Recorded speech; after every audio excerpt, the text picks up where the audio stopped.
She is my rock, bust at the up, hold down the spot.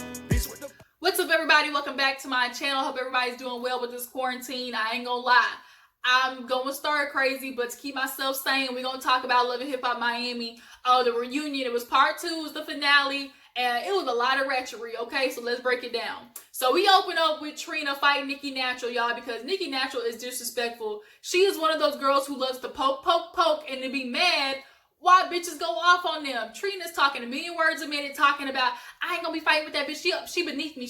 I'm not gonna argue no bitch on stage. Y'all not gonna have me doing like that because I'm way better than her. She not gonna get that out of me. I will whoop that bitch's ass. She was going off, okay? So she ends up changing her clothes. She got the producer taking the mic up off her. She gets her little jumpsuit and she bounced. Now Bobby is back there because she pulled Joy and Bobby off the stage. She told them to come on, bring their asses on. But Bobby and Joy know they want to get that check, so they asses stayed. Bobby actually ended up convincing Trina to stay eventually, so she was backstage changing while everybody else went on stage. So back on stage, we got Suki, Hood Brat, and Kamillion going off on Nicki Natural, telling her, like, girl, you don't know you disrespecting. Like, Trina paved the way for us, and here you are being rude, disrespectful, calling her a crab, her and Trick the crabs of Miami and stuff like that. And it's like, Nicki Natural, first of all, you ain't had no reason to go off on Trina like that when you call her a bitch at that damn house. She was only trying to help. And you going off on this woman who could, quite frankly, help your career that is non-existent right now, okay? Like she said, she's not going to argue with no bitch with kids that got braces. So you want to sit there and pop off with this girl, and you got to understand, as far as Miami goes, Trina and Trick are kind of low-key the gatekeepers, and you needed them. You tried to, work your way in by coming in through Trick, but I know you got tired of sucking off that damn soft gummy worm in his pants. So you really should have done better by befriending Trina, and she would have helped your ass. But no, you want to have an attitude, think you was the queen and stuff like that. So now here you are, lone wolf on the island because don't nobody want to fuck with you. So now Sukiyana's going off, and then Shay out of nowhere comes and gets involved because she's like, that's my friend, I'm gonna protect her, da-da-da-da-da. And, her and Suki had got into it on the show when she was fighting Nicki Natural. Now, Shay wanted to blame it on, their personalities just clash and stuff like that. But no, let's keep it real. Your personality is getting involved in shit that has nothing to do with you. So Suki kind of checked her on it, and it was like, oh, really? You want to be on the internet defending Nicki Natural, but yet you claim you don't be getting in nobody's business. And if you so desperately her friend and stuff like that, why you ain't get involved with her Trina was fighting on stage? Boy, Shay had nothing to say with that, because honestly, Shay, you ass backwards. You can't say I don't be getting in bitches' arguments, but then at the same time be getting in bitches' arguments. That's not how that works.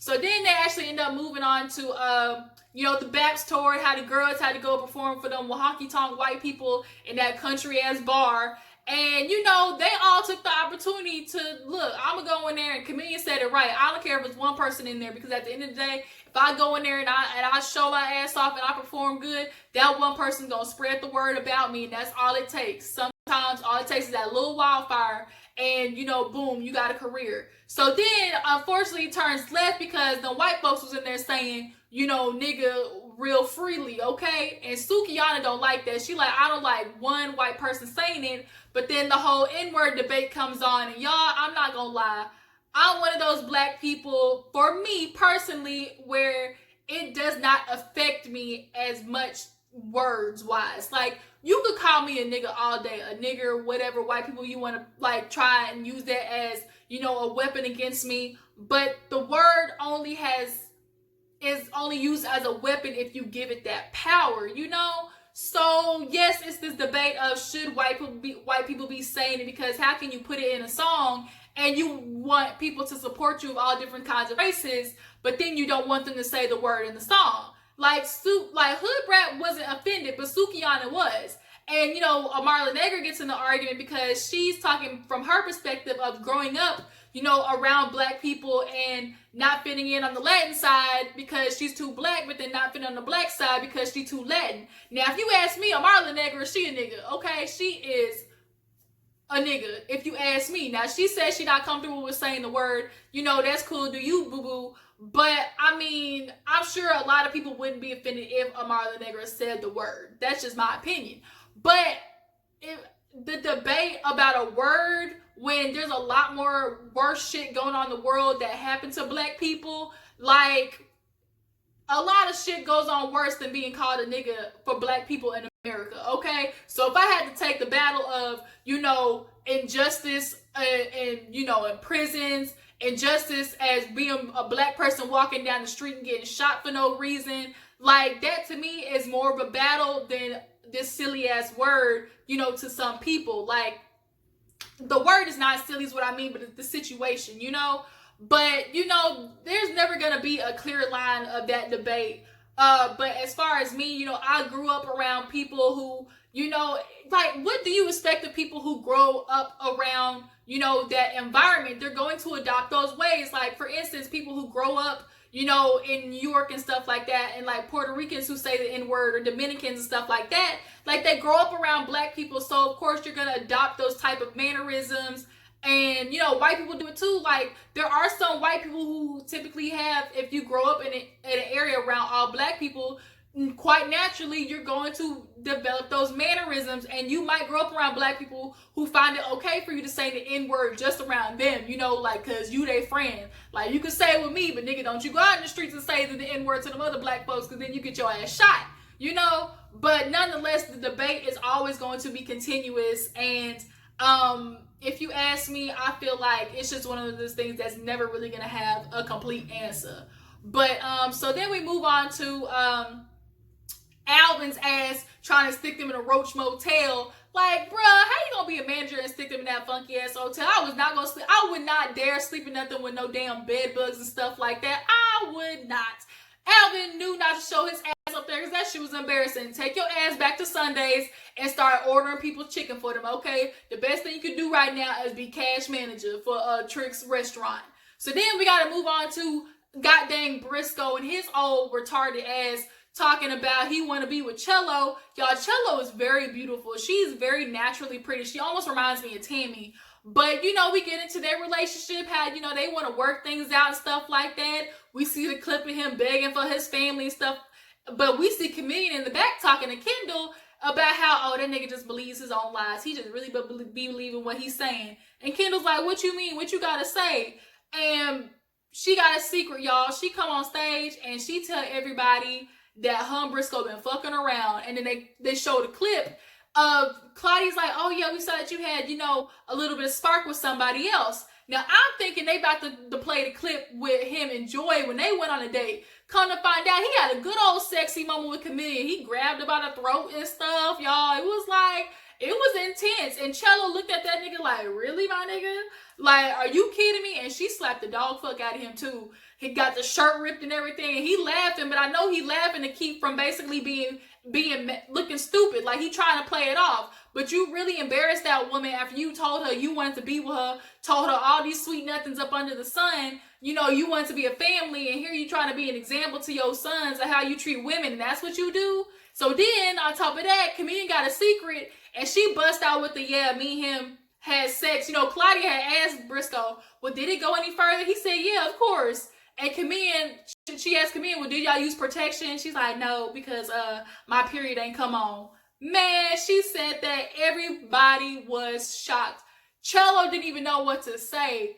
Claudia asked her, like, Cello, how you feel? And she was like, man, I ain't even heard at this point. I'm just disappointed. So now Briscoe, he want to be funny to where my car service at. Nigga, like, how pitiful are you? How fucking pitiful are you? First of all, you out here handing out this penitentiary peen to all these women, and come to find out, Miami Tip is involved. She looked at Kamillion like, man, he was telling me the same things too, basically saying him and Cello wasn't nothing. He was only going around her so he can be there for his kids. It's all about the co-parenting. He was downplaying everything that him and Cello had to Miami Tip and Kamillion. Like, bro, you was really out here passing out this community dick.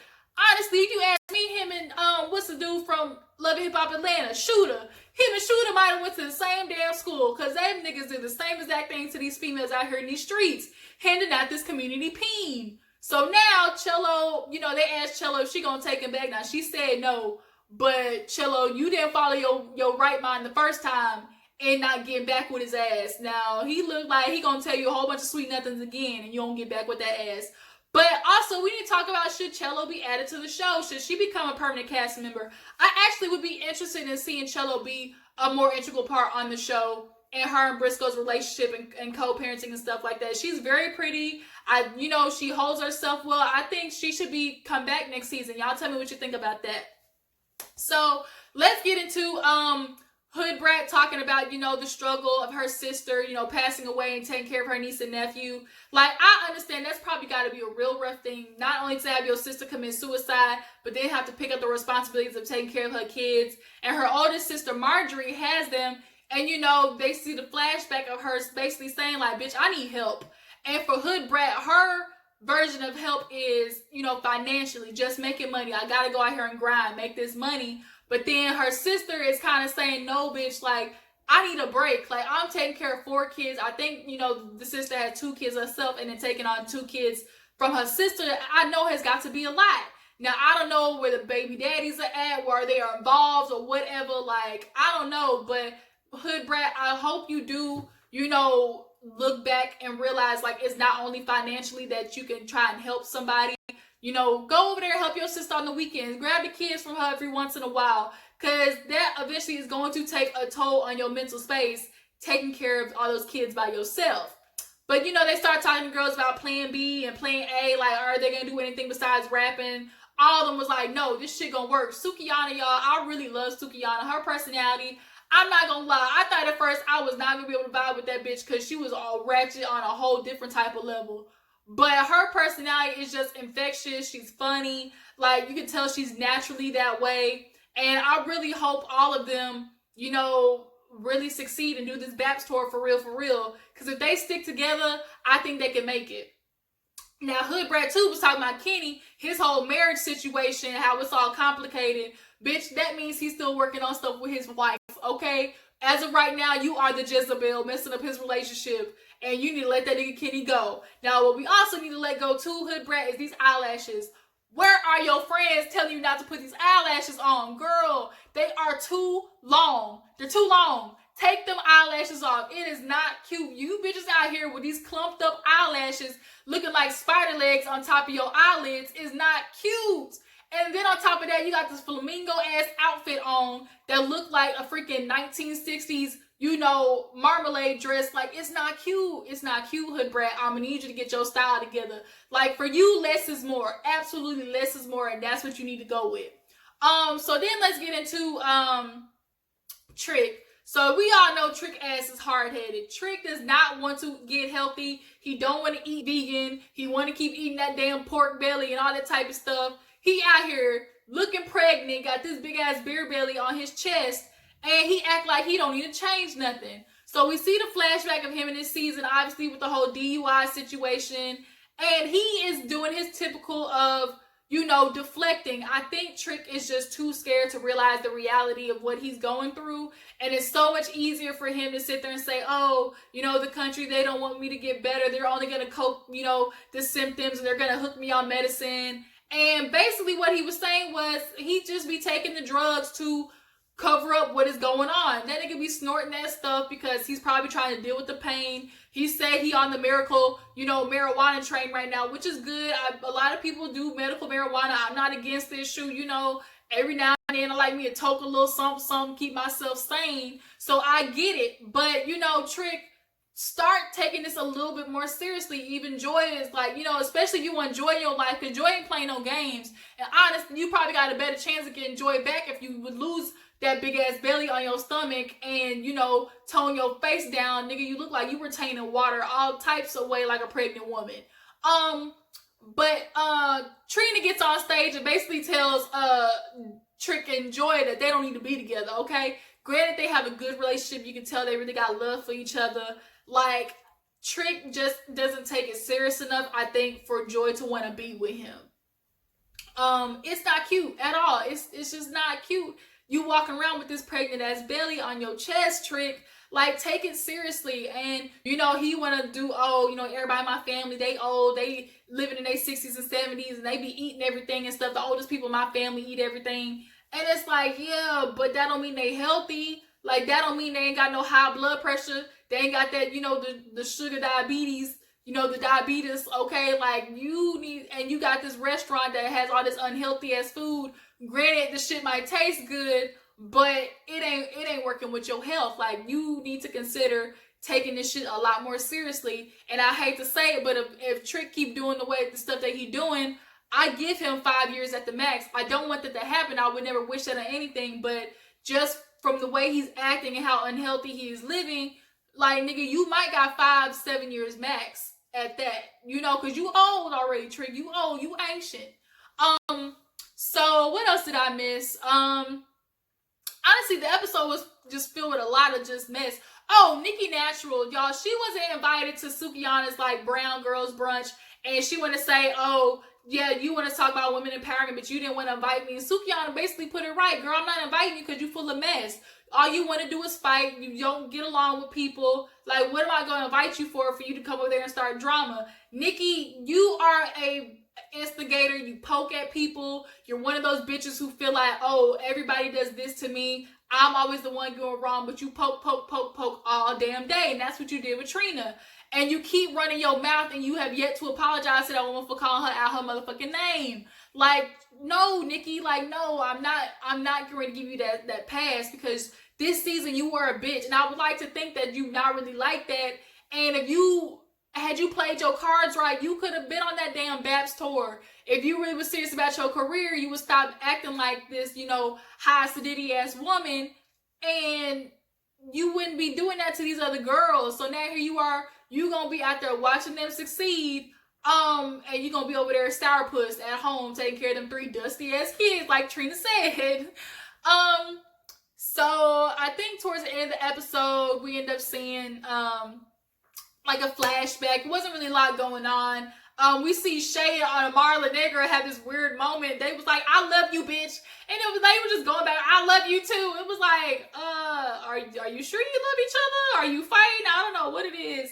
MJ, he basically was telling Shay, like, you know, that's his sister regardless. He wants her out the business, you know. She was like, I love you too, brother, but get your shit together. Like, MJ and Amara, they gonna constantly stay fucking around. Amara don't want to let him go. I guess he dropping some good dick on the weekends for him to still be staying in that house. Either that or she feels sorry for him, and he can't find nowhere else to go. But yeah, I think that was pretty much the end of the episode. It wasn't too much going on besides a few little things. You know, tell me what you think about the season. Do y'all think Cello will be a good addition next time? How do you feel about Kamillion revealing that she was pregnant by Briscoe, or possibly pregnant by him? Now, if you ask me, Kamillion, I ain't no proponent of, you know, termination, but Briscoe look like he ain't the one you want to have a baby by, especially with how he proven to act with Cello. Like, and if you want your career, like, girl, I hope you figure this shit out. You know, Briscoe looking at Cello, we gotta talk, I'm gonna talk to her, you know, regardless, we family and stuff like that. And it's like, for real, you family, but you gonna disrespect her like that on national TV after you done begged her to get her ass back and make this whole family, like, nigga, you foul. You just straight up foul. And Claudia, I enjoyed Claudia as the host. Tell me what y'all think about Claudia being the host. But that was the season. Not too much went on. Oh, Bobby's messy ass was talking about Nikki Natural, how her kids, how they're struggling, and how Sukihana was glad that she on stage. Shoot, she got the best pussy. Project Girls got the best pussy. She got her new wigs and stuff like that. She's just happy to be on stage. And Nikki Natural talking about, oh, you know, I got 3 kids too, but, you know, good thing is their fathers are involved. Bobby over there stirring the pot, talking about, oh, basically she's saying y'all niggas ain't involved. She got real baby daddies and stuff like that. I was like, Bobby, if you don't shut your old plastic face ass up, like, Bobby, you need to lay off the fillers. A lot of you loving hip-hop people are taking this shit too far with this plastic surgery, okay?